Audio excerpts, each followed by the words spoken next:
Chers amis, bonsoir. J'espère que vous allez toutes et tous bien en ce jeudi soir, au nadir de la saison d'automne. Pour ma part, c'est toujours un ravissement sans pareil de vous retrouver pour cette nouvelle lecture poétique. Ce soir, nous allons continuer notre série entamée la fois dernière sur les apparitions amoureuses au sein de la poésie et du roman français, notamment des 19e et 20e siècles, avec au menu du jour, Flaubert, bien évidemment, et son éducation sentimentale, mais aussi, À l'ombre des jeunes filles en fleurs, de Marcel Proust, deuxième tome de la fameuse et colossale Recherche du temps perdu. Alors, sans plus attendre, partons à la rencontre de ces femmes, de ces êtres merveilleux à la croisée entre la mythologie et le réel, qui ont habité les rêves et les espoirs de nos héros. J'avais vu descendre de voitures et entrer, les unes dans la salle de danse du casino, les autres chez le glacier, des jeunes femmes qui, de loin, m'avaient paru ravissantes. J'étais dans une de ces périodes de la jeunesse dépourvue d'un amour particulier, vacante, où, partout, comme un amoureux, la femme dont il était pris, on désire, on cherche, on voit la beauté. Qu'un seul trait réel, le peu qu'on distingue d'une femme vue de loin ou de dos, nous permettent de projeter la beauté devant nous. Nous nous figurons l'avoir reconnue. Notre cœur bat, nous pressons le pas, et nous resterons toujours à demi persuadés que c'était elle. Pourvu que la femme ait disparu, ce n'est que si nous pouvons la rattraper que nous comprenons notre erreur.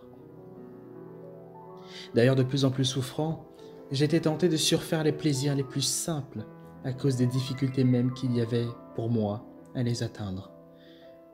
Des femmes élégantes, je croyais en apercevoir partout, parce que j'étais trop fatigué, si c'était sur la plage, trop timide, si c'était au casino ou dans une pâtisserie, pour les approcher nulle part. Pourtant, si je devais bientôt mourir, j'aurais aimé savoir comment étaient faites, de près, en réalité, les plus jolies jeunes filles que la vie put offrir. Quand même c'eût été un autre que moi, ou même personne, qui dût profiter de cette offre. Je ne me rendais pas compte, en effet, qu'il y avait un désir de possession à l'origine de ma curiosité. J'aurais osé entrer dans la salle de bal si Saint-Loup avait été avec moi.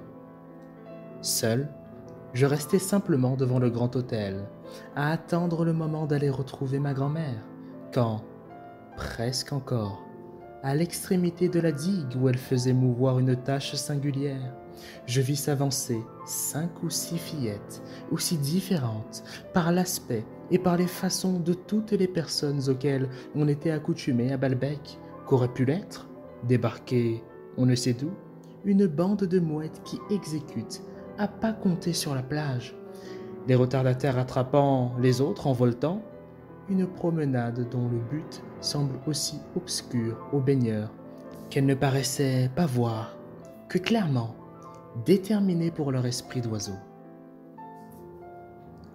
Une de ces inconnues poussait devant elle, de la main, sa bicyclette.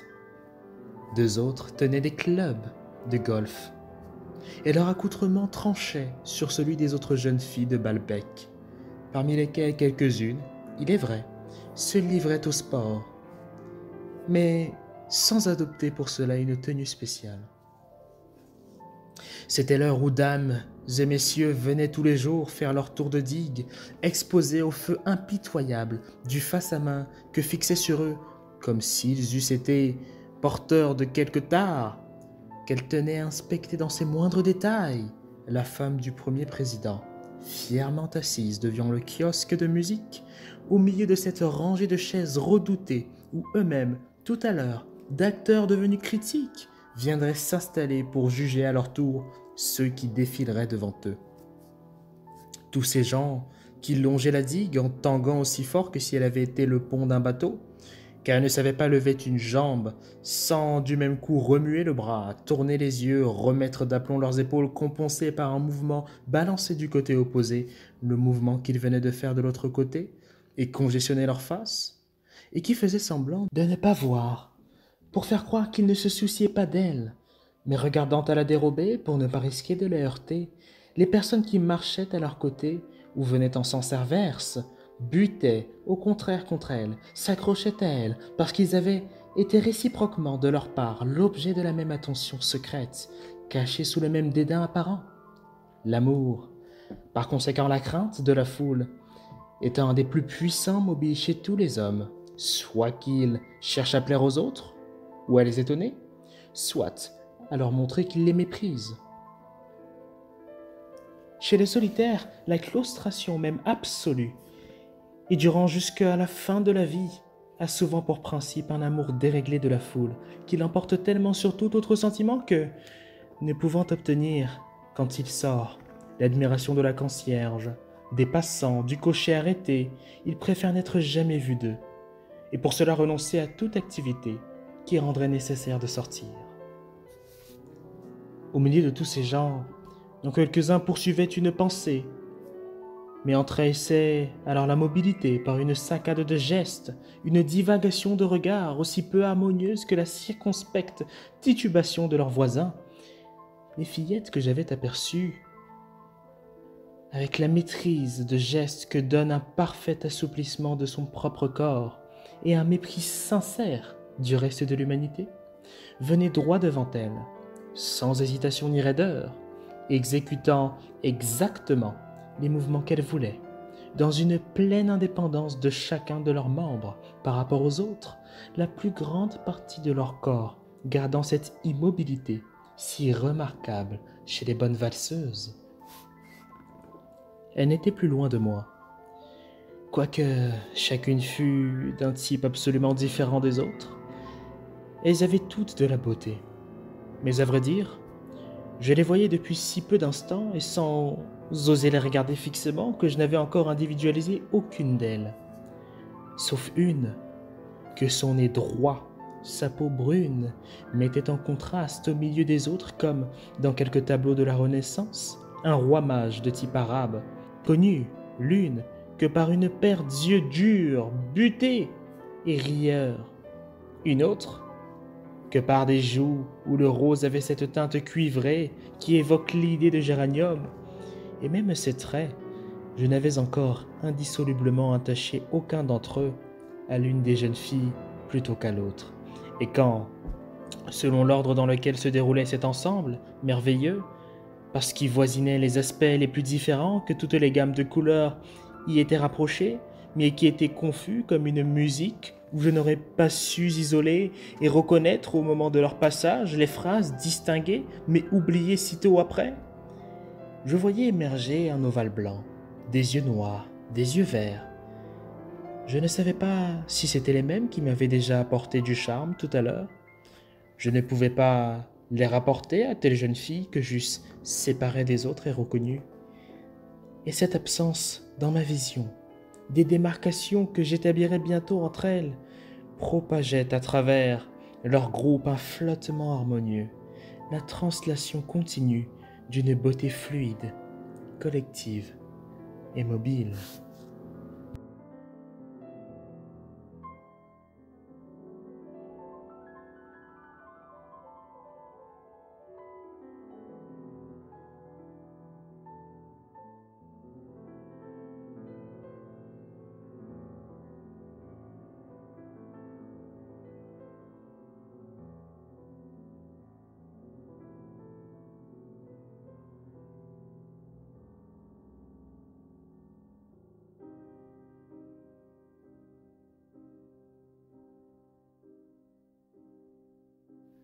L'éducation sentimentale. Le pont était sali par des écales de noix, des bouts de cigares, des pelures de poires, des détritus de charcuterie apportés dans du papier, 3 ébénistes en blouse stationnaient devant la cantine, un joueur de harpe en haillons se reposait, accoudé sur son instrument. On entendait par intervalles le bruit du charbon, de terre dans le fourneau, un éclat de voix, un rire, et le capitaine sur la passerelle marchait d'un tambour à l'autre sans s'arrêter. Frédéric, pour rejoindre sa place, poussa la grille des premières, dérangea 2 chasseurs avec leurs chiens. Ce fut comme une apparition. Elle était assise, au milieu du banc, toute seule. Ou du moins, il ne distingua personne dans l'éblouissement que lui envoyèrent ses yeux. En même temps qu'il passait, elle leva la tête. Il fléchit involontairement les épaules. Et, quand il se fut mis plus loin, du même côté, il la regarda. Elle avait un large chapeau de paille, avec des rubans roses qui palpitaient au vent derrière elle. Ses bandeaux noirs, contournant la pointe de ses grands sourcils, descendaient très bas et semblaient presser amoureusement l'ovale de sa figure. Sa robe de mousseline claire, tachetée de petits pois, se répandait à plis nombreux. Elle était en train de broder quelque chose, et son nez, droit, son menton, toute sa personne se découpait sur le fond de l'air bleu. Comme elle gardait la même attitude, il fit plusieurs tours de droite et de gauche pour dissimuler sa manœuvre. Puis il se planta tout près de son ombrelle, posé contre le banc, et il affecta d'observer une chaloupe sur la rivière. Jamais il n'avait vu cette splendeur de sa peau brune, la séduction de sa taille, ni cette finesse des doigts que la lumière traversait. Il considérait son panier à ouvrage avec ébahissement, comme une chose extraordinaire. Quels étaient son nom, sa demeure, sa vie, son passé? Il souhaitait connaître les meubles de sa chambre, toutes les robes qu'elle avait portées, les gens qu'elle fréquentait, et le désir de la possession physique même disparaissait sous une envie plus profonde, dans une curiosité douloureuse qui n'avait pas de limite. Cependant, un long châle à bandes violettes était placé derrière son dos, sur le bordelage de cuivre. Elle avait dû, bien des fois, au milieu de la mer, durant des soirs humides, en envelopper sa taille, s'en couvrir les pieds, dormir dedans. Mais, entraîné par les franges, il glissait peu à peu. Il allait tomber dans l'eau. Frédéric fit un bond et le rattrapa. Elle lui dit « Je vous remercie, monsieur. » Leurs yeux se rencontrèrent. Voilà, merci, chers amis, pour votre écoute. Merci d'être toujours de plus en plus nombreux, d'être toujours présents. Si vous avez la moindre suggestion, n'hésitez pas à m'en faire part et je l'inclurai volontiers dans les prochaines lectures. Voilà, d'ici là, portez-vous bien.